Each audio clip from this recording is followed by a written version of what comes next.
Well, thank you so much for joining us today. What we're here to talk about right now is the Temporary Urgency Change Petition that the Water Agency is filing. And we have Don Seymour here from Sonoma Water to share a little bit of information. So first of all, Sonoma County Water Agency, also known as Sonoma Water, will be filing a Temporary Urgency Change Petition with the State Water Resources Control Board later this week. The petition is seeking state approval to lower minimum flows in the Russian River beginning July 31st through the end of the year. The question, of course, you're probably all asking is why? The northern part of the Russian River water supply system in the Ukiah area is facing its third driest year on record. This designation means less water in a series of reservoirs and river systems that impacts our regional water supplies and could negatively impact endangered fish species in the Russian River. We're going to be talking with Don Seymour of Sonoma Water to better understand what a petition is, current water supply conditions, and how our river community will be impacted. A little bit of information about Don. He's the manager of the Sonoma Water Resources Group, Water Resources Group, actually, Sonoma Water Resources Group, which means his group of engineers focus on modeling and forecasting water supplies within the Russian River water supply system. They do this work to protect our environment and also protect our water supplies. Don's group is integral in writing the Temporary Urgency Change Petition for reduced Russian River flows based on carefully modeled reservoir supplies. And his group coordinates internally with our in-house environmental resources team in order to ensure that the water supplies we have and modeled into the future help not hinder endangered fish in the Russian River. Sonoma Water, as a reminder, is a special district created way back in 1949 with the responsibility of managing water supplies in Lake Sonoma, Lake Mendocino, maintaining river flow conditions in the Russian River, flood control, sanitation, sewer, and much more. And with that, I'm going to open up the floor to Don. First question, what is a temporary urgency change petition? Well, before I answer that, I just wanted to thank you, Director Hopkins, for inviting me and being able to hopefully explain what the temporary urgency change petition is and why we're doing it. But what it is basically is a process with the State Water Resources Control Board to conditionally and temporarily modify the terms of our water right permits. And I think the two most important words in that phrase, or what it's called, first of all, it is temporary. It only lasts up to 180 days. And urgency. You have to be able to demonstrate to the state board that there's an urgency in what you're requesting. And in this case, we're really concerned about storage levels at Lake Mendocino, particularly by late fall, where they could really impact in-migrating salmonids. So can you walk us through the calendar? When will this take effect? When do we expect to hear back from the State Water Board? And then how long is this going to last? So we're hoping to file either this Friday or Monday. And we are going to be planning on having conversations with state board staff this week to let them know that this is coming and provide any additional information they would like. Generally, it takes several weeks for them to approve a temporary urgency change petition, for the state board to issue the order approving it. They give a period of time, a comment period for folks that are interested or concerned and want to express their concerns to the state board. So we are requesting that they approve it by July 1. So that would be the earliest that the flow changes would take place. And how long will it last? I mean, sort of what would be the anticipated course of the lower flows? Well, once we're requesting 180 days, so all the way almost to the end of the year. But that time of year, certainly there's a tremendous amount of uncertainty whether it's a dry fall, early winter.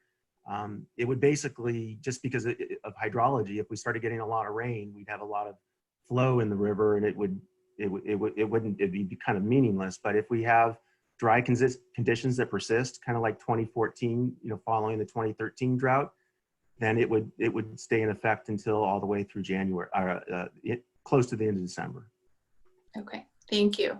Can you explain a little bit about why we need the flexibility to have these lower flows in the Russian River? Why is this so critical? Well, so first of all, I think I need to kind of just provide a bit of background information regarding the Potter Valley Project. I hope most people at least have heard of or have some familiarity. The Potter Valley Project is a hydroelectric project that's owned and operated by the Pacific Gas and Electric Company. It's been in operation since the early 1900s, so well over 100 years. And that project transfers water from the Eel River into the Russian River system, where it goes through a powerhouse in Potter Valley, and it's discharged into the East Branch Russian River. That project has been a significant supply of water to the Russian River, particularly the Upper Russian River, for, like I said, over 100 years. This year, as you mentioned, not only Ukiah, but basically our entire region has been in a significant drought. I think everybody remembers February and March, almost no rainfall. So very similar to 2013, where we had almost little or no precipitation after January. And so Lake Pillsbury, which is a storage reservoir for that project, is at critically low water levels this year also. Over 20,000 acre feet below where they really need to meet their license obligations with the Federal Energy Regulatory Commission. And also water supply obligations they have, contracts they have with the Potter Valley Irrigation District. And so back in late March, early April, they started to discuss filing a variance, which is kind of a similar process with FERC as the Temporary Urgency Change Petition, to reduce their minimum stream flows in both the Eel River and then their transfers through the project, so that they wouldn't draw down Lake Pillsbury to critically low levels.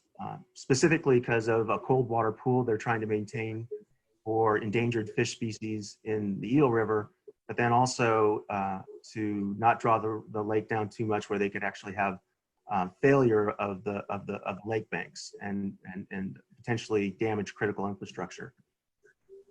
So the result of that variance, FERC actually issued an order approving that variance in late April. So it took effect May 1, and that is already reducing inflows into Lake Mendocino by about 50 or 60 acre feet a day. And because of that, we initiated some projections through some of our hydrologic models to determine what that impact would be. And that's where we started realizing there could be significantly lower levels, storage levels in Lake Mendocino in the fall, at a critical time for migration of Chinook salmon into the Russian River system, where they're really dependent both on flow so that they have adequate fish passage, but very importantly, a cold water pool, so cold water releases from Lake Mendocino. Thank you very much. So just to reiterate for everyone, this is a really complex system that we have going here, but what we are relying on is the Potter Valley Project, which for over a century has transferred water from the Eel River watershed over into the Russian River watershed. And earlier this year, PG&E filed a variance through the Federal Energy Regulatory Commission, FERC, which reduced the flows essentially from that transfers through that Potter Valley project. That in turn created a downstream impact wherein we are seeing less water coming into our system, which then created sort of this critical water shortage, which is requiring that we go forward with seeking this temporary urgency change petition from the State Water Board. Did I get that summary okay, Don? Exactly. Very good. Impressive. Thank you. So next question. In 2013, as you mentioned, we saw similar conditions. Can we expect the same kind of an outcome this year? So there were similarities to 2013, and there's some things that are not similar. I think what's very similar is the precipitation that occurred after January, and from January through May in 2013 has occurred this year.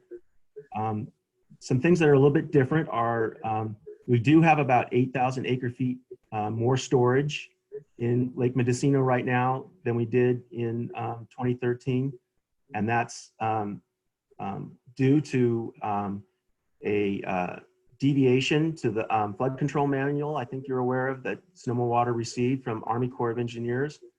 That deviation allowed the Army Corps to store this year about 11,000 acre feet of additional water supply in the flood control pool. They managed it. It was at their discretion keeping it. Because of the dry conditions, they never released it. They saved that. So we ended up with that as additional water supply. And that resulted in, instead of being at about 57,000 acre feet right now in Lake Mendocino, we're about 68,000, and like I said, that's about 8,000 acre feet more storage than we had in 2013. However, in 2013, we had that additional 50 or 60 acre feet per day of transfers from the Potter Valley project. So some similarities and then some differences. Thank you. And thanks for touching on, I think, one of the more amazing things that the Water Agency has really undertaken over the past few years, which is FIRO, the Forecast Informed Reservoir Operations Project, wherein we're actually using data to determine how much water we're holding back. So there was so much frustration, I know, in 2013 when we were facing a drought condition and yet having to actually release water, in order to maintain that storage pool. And essentially, the Forecast Informed Reservoir Operation allows us to operate a little bit closer to the margin. So we're not just arbitrarily letting a bunch of water, rush out ultimately into the Pacific Ocean, but we're actually able to hold it back because we have better data surrounding when storms are going to be coming in. So, when do we actually need that space in that pool to make sure that we don't overflow the dam, or have sort of sudden, unexpected, significant releases. And that's what really allows us to sort of have a hold back more water when we need it. And it's a really great thing, I think, that we have that this year going into it, especially with the variants that we haven't faced before from PG&E really reducing those flows through the Potter Valley project. So anything else that you want to say about FIRO and kind of what the impacts have been? Other than that, we are actually applying, going to be submitting another request to the Army Corps this year, the Steering Committee for Lake Mendocino Forecast Informed Reservoir Operations. And this time it'll be actually, instead of for just 1 year, we're requesting for a 5-year period. Because during that period, we're hoping to actually get a permanent change to the flood control manual that would build that forecast informed operational tools into the manual itself, so we would have that going forward permanently.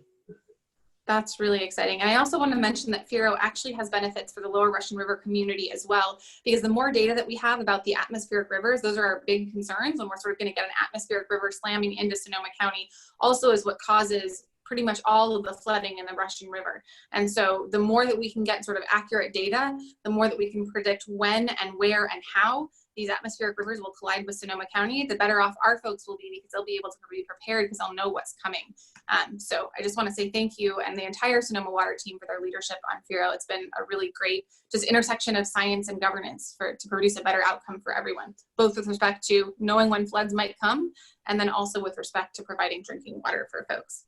All right, on to the next question. So the petition calls for minimum flows to be changed. Does that mean that Sonoma Water will actually run the river at that minimum flow level? And can you talk a little bit about sort of, how close do we get, right? What's the cushion? Could you speak a little bit to this? Everyone speaks in CFS around this, right? What's the CFS at Hacienda? What's the CFS in Guerneville? So just a little background. Right now, we're in a dry water supply condition based on our water rights decision 1610.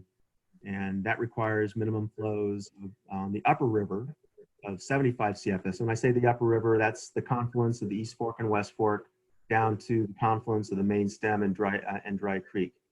And that has its separate water minimum stream flow requirement depending on the time of year. And then Dry Creek has its own minimum stream flow requirement. And then the lower Russian River, which is confluence of Dry Creek and the main stem to the Pacific Ocean, has its particular minimum stream flow requirement for a dry condition, and that's 85 CFS right now. It's at Hacienda Bridge, which is our last compliance point where we measure minimum stream, have gauges to measure the minimum stream flow. It's actually flowing at about 165 CFS, and that's due to unimpaired flow coming in from the tributaries. So right now, on the upper Russian River, the compliance point for the minimum stream flow is actually the confluence of the West Fork and the East Fork. So we're releasing about 80 CFS to meet that minimum stream flow requirement. And that's because it's right there at the dam. As the tributaries dry up and there's less unimpaired flow coming in, that compliance point is going to start migrating downstream. And it'll be at Talmadge, then Hopland, and then Cloverdale, and ultimately it'll get down to Healdsburg probably in the July timeframe. Healdsburg's a long way from the reservoir.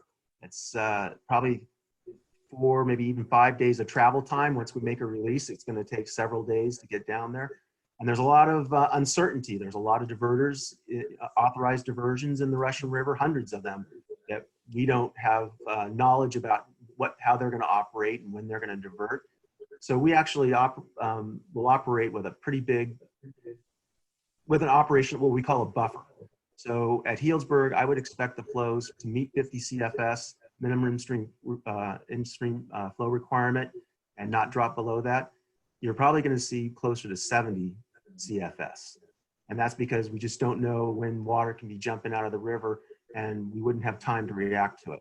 And then for the lower river, where we're going to be requesting a minimum stream flow of 60 CFS, I would anticipate it'd be closer to 75 to 80 for the same reason, to be able to deal with those uncertainties of water being taken out of the river. So the minimums are an absolute minimum. It would be very rare that we're going to be that close to them. Thank you very much. And I think this feeds right into the next question, which is, what do you base your water supply and flow models on, and how are they created? Because this is what your team is so amazing, with doing. And I'm also wondering if you could just briefly touch on the fantastic modeling data that you dug up for us when we were having the conversation with Dr. Mace surrounding the installation of the Lower Russian River Dam. So sort of both modeling broadly, as well as maybe you could share a little bit of the information that you uncovered that pertained to the dam installation decision. So first of all, I think it's really important to point out about models is they're very good at comparing different scenarios. There's a bit more uncertainty when you use them where we're doing right now for forecasting, because we use a set, for example, we use a set water loss in the model that we developed through a lot of analysis. But that doesn't mean it's going to be, the same this year. It could, we might have a cooler summer, so the losses from the river will be less than we anticipated, or vice versa. It could be a really hot, dry summer. For example, and on top of that, not only did we have a dry spring, we didn't have that really wet of a winter. December had a little rain. So are we in a landscape drought? And so it gets to the fact, is our loss, the data we're using for in the model for losses, how accurate is that? So our model is actually built on, was developed on a modeling platform that was developed by the Army Corps of Engineers. It's a river reservoir operations model. It incorporates all the rules of the flood control manual, and it also has all the terms and conditions that are in our water rights. We use 110 years of historical hydrology that's the basis of variability that we might see in our modeling. And it's gone through a tremendous amount of vetting and validation by a number of peer review. So it's for comparison, for different scenarios, it's very accurate. For predicting what we're going to see in the fall, there's definitely uncertainty, and so that is part of the reason we're going to be filing these petitions, because there's just a tremendous amount of uncertainty, and we're going to need some flexibility to make sure we don't deplete the reservoir.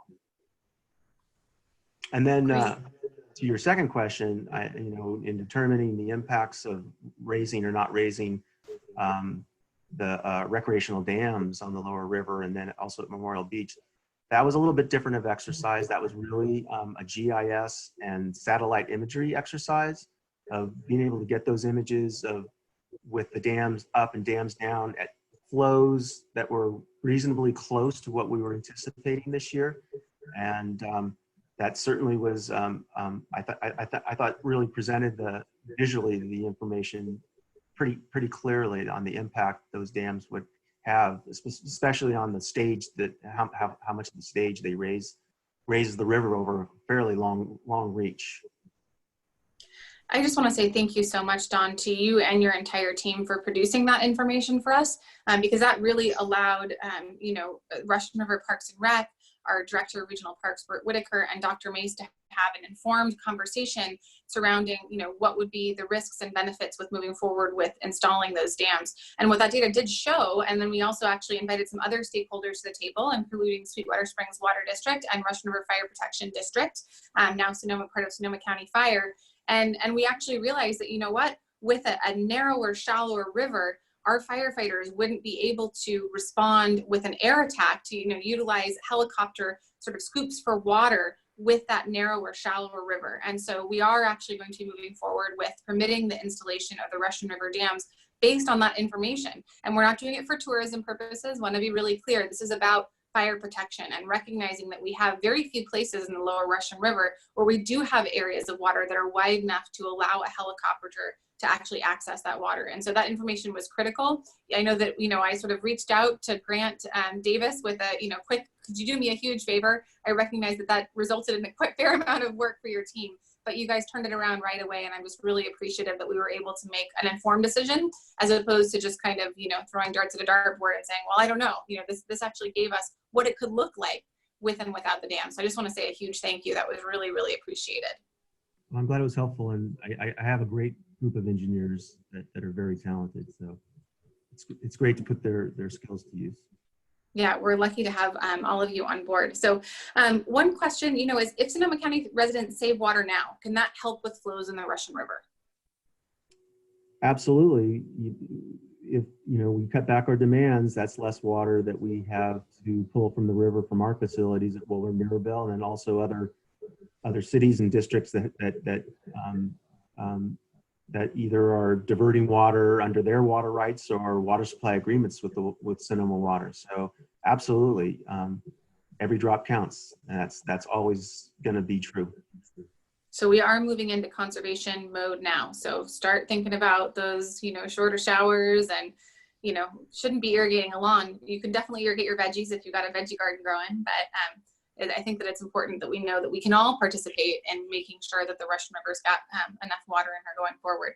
So one question that I have, speaking of that, is what happens if the flows actually dip below those minimum requirements? Is Sonoma Water fined? Who fines them? Obviously, this is why we create that buffer, right? Is we really don't want to dip below those minimum flows. But can you talk me through what would happen if there were a violation?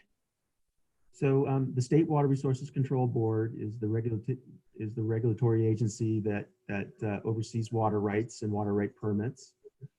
So they would be the agency and they do have conditioning authority, and they can fine a water right holder if they're negligent. So if for some reason the minimum stream flows were to drop, there would likely be an investigation. Potentially an investigation by the state board on why it happened. Was it due to negligence? Was it a facility failure? Was it out of the hands of Sonoma Water? But getting back to your point that we do operate with those buffers to absolutely avoid that, and that is definitely something we would try very hard to avoid. And as a matter of fact, I can't really remember when it's ever happened. Thank you for that information.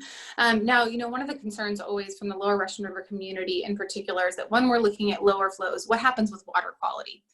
So could you touch on, how will water quality potentially be impacted by those lower flows, and who's responsible for monitoring that water quality in the Russian River?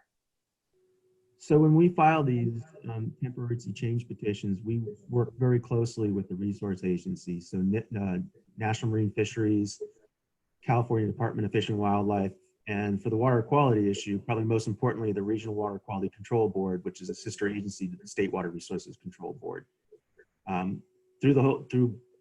We've already been in discussions with their executive director.